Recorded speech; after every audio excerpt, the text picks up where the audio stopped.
D&D players of Reddit, what is the most creative character you've seen someone play as?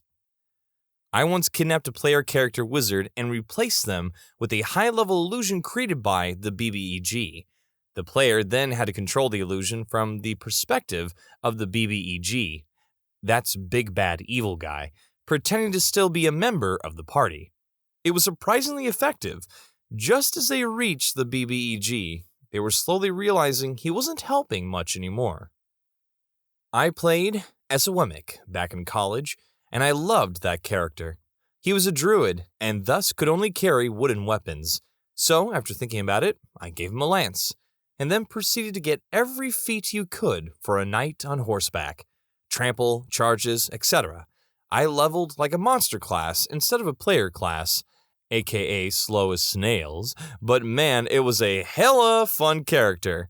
He could do some insane damage by the end of the game, and if he had to get into close combat, he could do rake, bite for damage. My favorite part, though, were his two animal companions. The first was a weasel that took levels of thief. So it was our trap dismantler and eventually had vorpal front teeth, so it had a devastating bite attack. The second was, and I'm not kidding, a giant white blood cell. It had been magicked out of a giant and made even larger, and it rode around on my druid's back. As the group's healer, it would blob onto them and heal them with a few levels of cleric. Mind you, my druid was teamed up with the lizardman barbarian, who was surprisingly smart, and the fey bard that would drink anything put in front of him, which is how he ended up as a half-elf woman of a different alignment by the end of the game. The fey had a long-standing thing about drinking anything put in front of him. The campaign was heading to a big showdown between our ragtag group and what we thought was a terrible wizard. As it turned out, she was a high-level alchemist and had been using her potions to do much of her deeds. Unfortunately, when she was gone, all of her potions were sitting there, and the Fae decided, why not? Then panicked when he changed gender and drank something else, then another, and kept rolling hysterically on this table the DM had whipped up. A camel. Not just any camel, but a racing camel named Rocket Boots. We had a party member who was inconsistent about showing up for the games, and he showed up in the middle of a short campaign we were running after we had received a stolen racing camel. It's hard to say exactly what it was, but the guy went ham role-playing this camel, making camel noises and doing camel things. It was absolutely hilarious. I haven't done it yet, but I've always wanted to play as a true polymorphed chair. The chair was turned into a human, or any player race, and then started learning, maybe becoming a wizard himself. I don't know how anyone would ever know since the change becomes permanent, but if he ever walked through an anti-magic field, he would just turn back into a chair and be gone forever, and no one else would walk through there for fear of being turned into a chair. I played with a 100% randomly generated character. I had a decent combo of class and race, half-elf and ranger, but my stats were completely dysfunctional for a ranger. My worst stats by far were dex and wisdom. In fact, they were the worst in the group.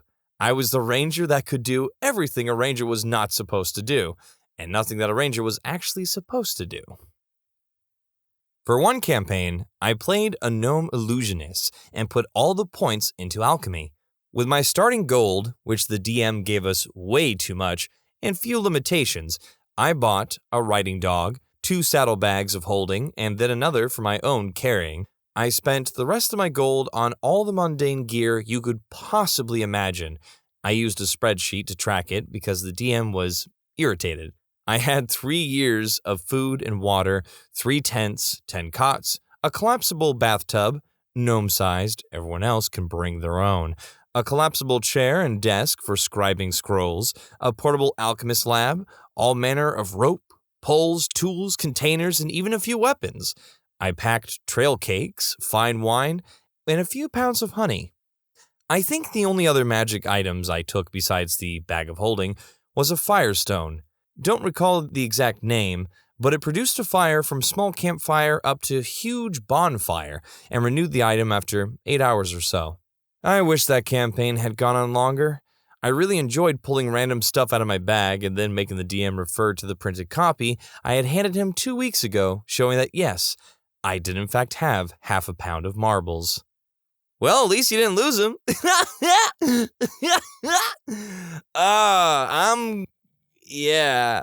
I gotta go. Bye-bye. My current campaign is made entirely from players who are new to D&D, myself included. So when building characters, my friend rolled mostly average stats, with the exception of intelligence, so he has a -3 in that. So we basically determined that he's illiterate. During our campaign, he also referred to the DM as God as a joke, and he kept asking questions like, "All right, God, what do we do about this?"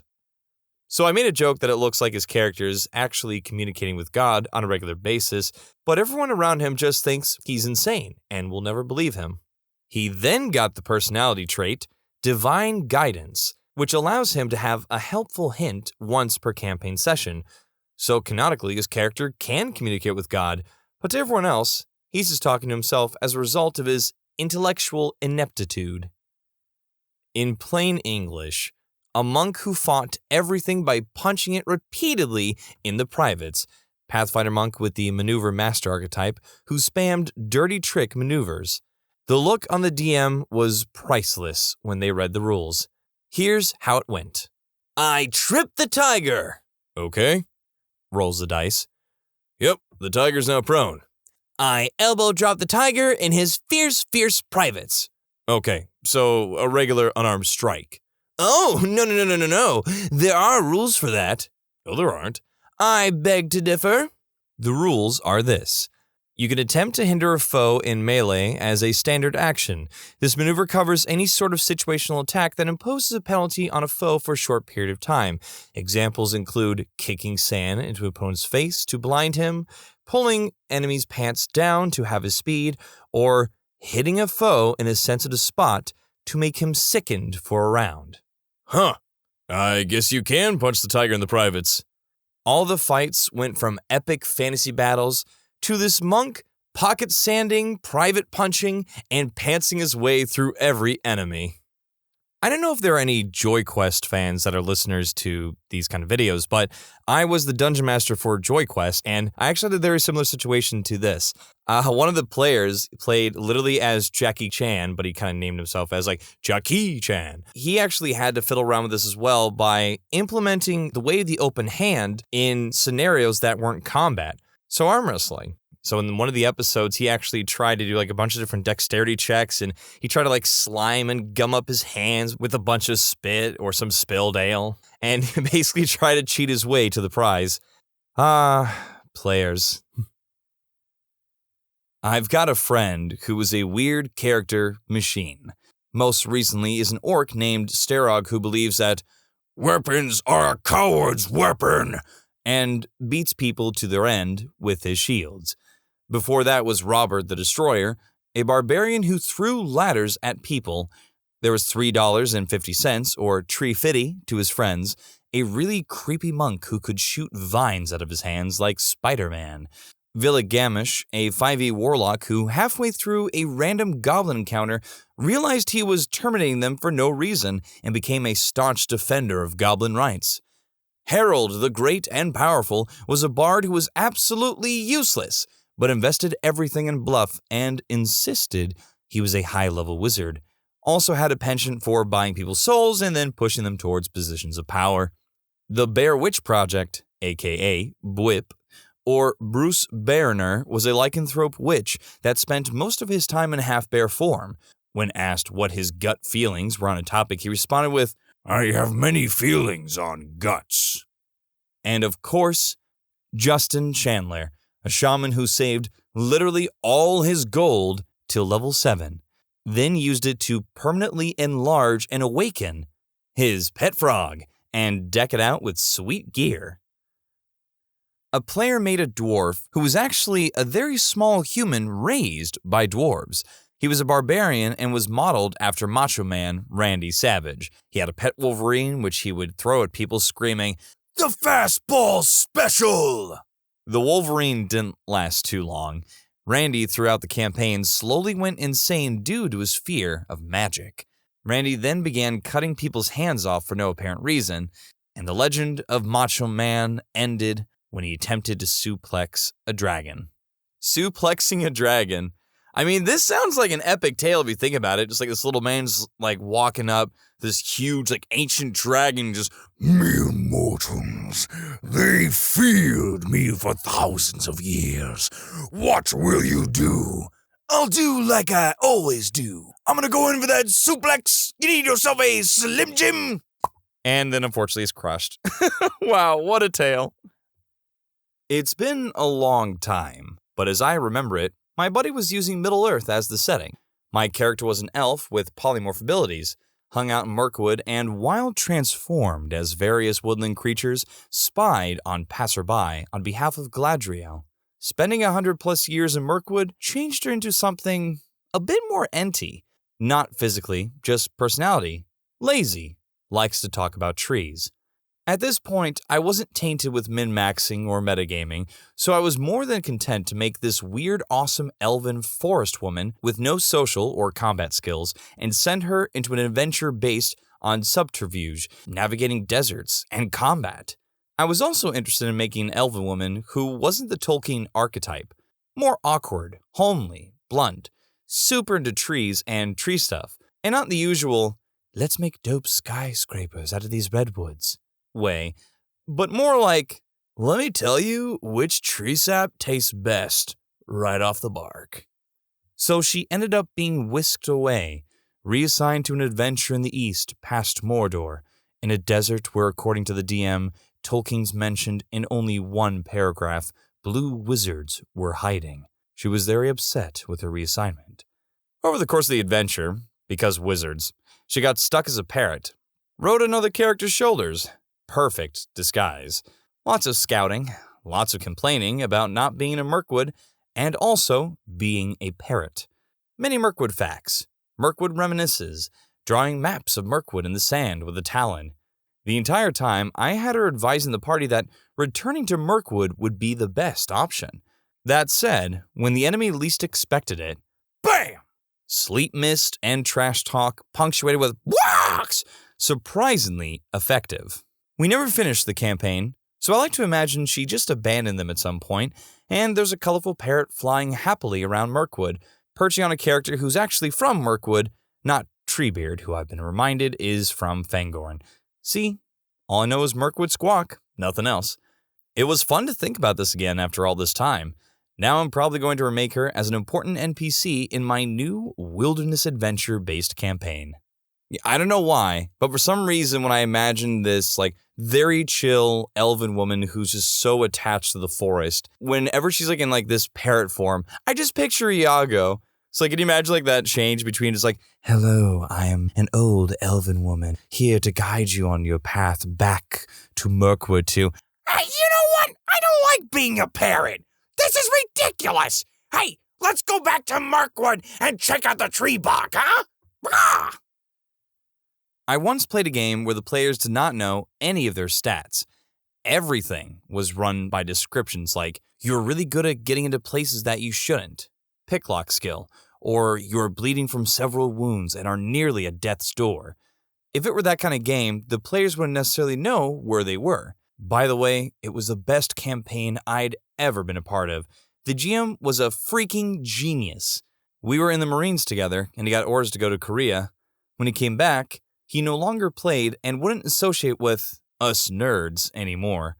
Dude was a natural, and I never found out just what happened. All I know is he didn't find religion, as suggested. I think he was met with anti-nerd peer pressure, which is funny because the nerds were also Marines, so there it is. A thief with one level of illusionist that passed himself off as an arch-wizard, throwing fireballs and screaming, "These beasts are immune to magic, woo!" in a fight, which was a funny experience. He was good at scamming NPCs, though. My character is similar to that, a thief that pretends that what he does is all magic. We were supposed to be infiltrating a cult that was gathering a presence in this town. The other people in my party joined the guard, and I was going to investigate the city's criminal underworld. And then I got distracted and ended up convincing a bunch of people of my magical power and how I can make them as good as me. So I became the kingpin of the criminal element in the city. It ended up not helping us find the cultists at all. But when we found them, I had an army. A necromancer who thought they were a cleric. Only the player and DM knew and had a list translating what the player said they were doing and what they were actually doing, i.e. spells, daily prep, so the others wouldn't catch on out of character. In his formative years, he came upon a book of forbidden spells. Being young and stupid, he assumed it was a book of divine rituals. Fast forward several years, and he wanders the land preaching about the everlasting life. He's skilled in first aid and potions because not every scrape requires divine intervention, but has some spells that will bring someone back from the brink of death. He also has a bodyguard who wears full plate armor, who follows him around because he owes a life debt. Doesn't talk much, though. The other players never discussed removing their own armor, or eating, or using the bathroom, so nobody found it odd that the NPC never did. The other players also never took points in Knowledge Arcane to discover the spell effects that didn't match what they should. Unfortunately, he got found out when one of the party members went down, and he turned them into a zombie. The players were then in on the joke and weren't able to separate what they knew and what their characters knew, which is why they weren't told from the start. If the party member hadn't gone down, there was a plan to have a personal quest, in a trial of faith style, to see if he could unintentionally turn himself into a lich, and if the party would help him do so. Mimic companions are what made me fall in love with the concept of tabletops and random chance. Just messing around with a friend of mine, he happened upon a mimic, fed it a live fairy that was annoying him, and it became his friend for life. That mimic NPC rolled natural 20s like it was his freaking job, and honestly, single-handedly carried the party, with a bit of help from a sentient severed goblin hand, for the rest of the series. All the players had terrible rolls for hours, and just sat in wonder while Mimic and Handy wrecked a Lich Dragon. All hail the mighty luggage. There was a campaign where the party came across a magical cauldron filled with boiling gold. They were told they could drop an item in, and it would be turned to gold while retaining all of its other properties and be imbued with intelligence.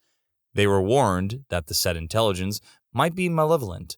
While the party debated what to drop in, the gnome rogue jumps in. He became gold-coated, which increased his armor class significantly, but also became cursed with an evil alter ego.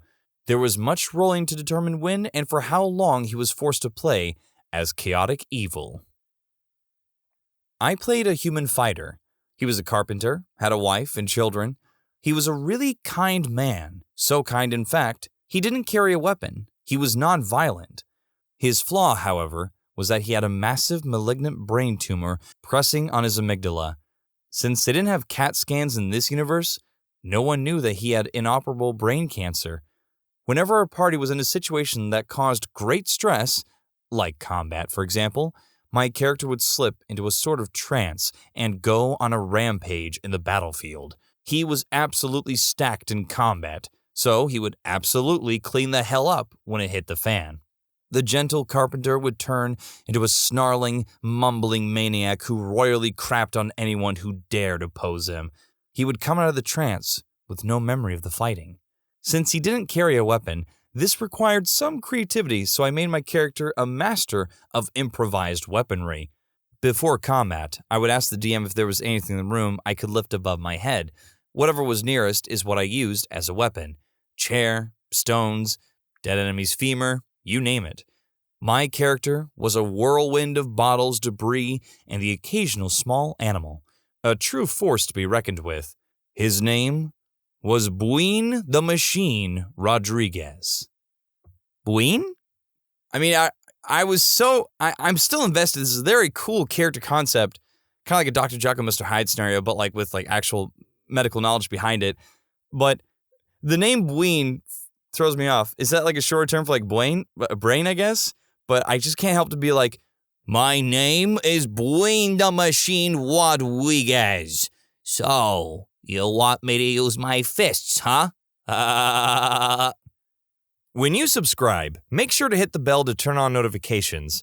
Put the playlist on in the background to finish listening to all the stories, and if you like Am I the Genius, give Am I the Jerk a shot, linked in the description as well. Thanks a lot for watching. See you next time.